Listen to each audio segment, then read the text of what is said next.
Here's day 6 of reading the Quran. I had a bit of a discussion with people about the criteria for someone to go to heaven. A lot of people said it was if you've received the signs of Islam and then you don't believe, then you go to hell. But a bit more of an inclusive approach was saying if you take Islam to be truth, but you still reject it, then you'll go to hell. But that one seems like not many people would fit into that area. So I want to actually go to a sheikh at a mosque and ask myself. I'll probably make a video about that relatively soon, but I'll probably get that question answered and I'll put it to the side for now since a lot of people have different interpretations of it, I guess. But I'm going to go ahead and read Surah 6 and maybe a bit more, but I'll get back to you when I'm done. All right, that was probably the most interesting chapter that I've read, the cattle.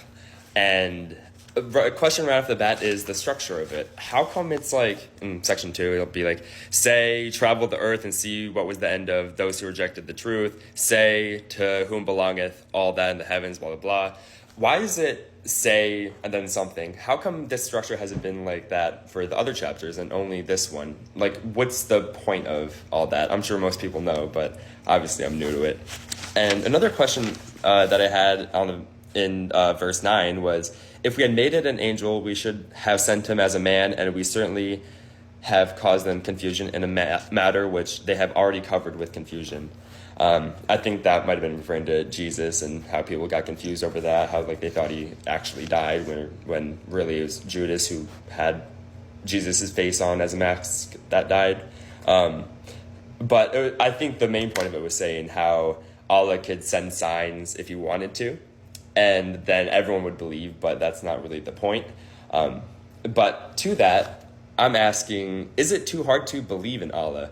Has he given us enough signs, or maybe I'm just part of the deaf and dumb that he talks about and I'm not smart enough to understand?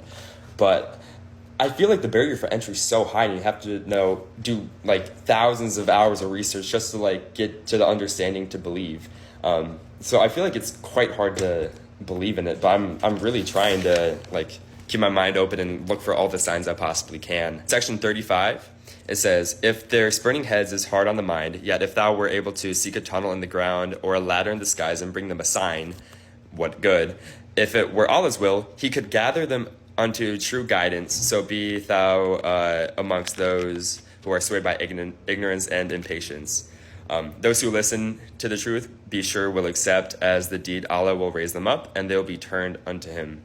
So Allah is saying here that he could guide everyone and send as many signs as he wanted to if he wanted to, but chooses not to do that. Do we think that it's okay to demand a bit more from Allah for him to give us a bit more signs?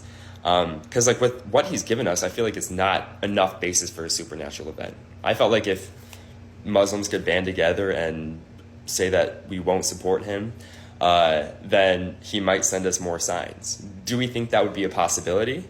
Or what do we think would happen in that scenario? Just I feel we should have a bit higher standards for all the evidence given to us, and he would have a reaction if we did that, assuming that he is all-powerful and all-knowing, and that would still be within his plan. And then getting to that a bit later, he also mentioned no vision can grasp him, but his grasp is over all vision. He is above all comprehension, yet is acquainted with all things. That's verse 103, chapter 6. Do we know more about Allah than what he's said so far? And if he really is beyond all comprehension, how do we know that he has good intentions? I guess we can't, but I feel even if this is all true, and even if all these signs are correct, and all these things are what Allah wants us to do, how do we know that doing what he wants is the best? I mean, if he's all-powerful, we know that all-powerful people can deceive those that are below them, and do we think that's a possibility? If beyond our comprehension, could he really be we could be following into his plan, and he's doing what he wants with us, and I don't know, I know we can't really look up into that scope, but I thought it's kind of worth thinking about if we are really free will and he might just be wanting to have enjoyment off of us. I don't really know if it's all good intentions of Allah, but maybe I'll figure that out later on.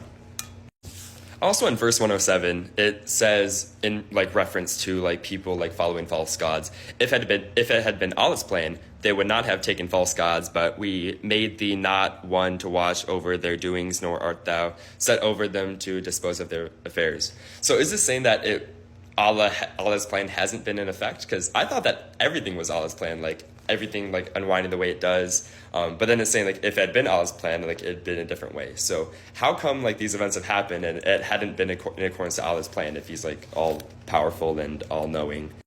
It also mentions it again in verse 149 with say with Allah in the argument that reaches home, if it had been his will, he could indeed have guided you all. So it's kind of saying like he could if he wanted to, but he wants to keep free will in the people. So I understand that aspect, but not really like it's not going to his plan, but it really was all his plan all along. And also in the chapter, it was talking about the cattle finally in section 17, like one of the last ones. But I feel like the cattle could also mean like the cattle of like the people, talking about like those who don't believe, that they just like fall into the same boat, like they're like the sheep, that like they don't have like the free will. That like people that rejected like don't have free will or something. I don't know if that analogy is like true with like saying that those people are the cattle, but maybe you guys have a thought on that. Well, that wraps it up, and I'll see you for day 7. Thanks for listening.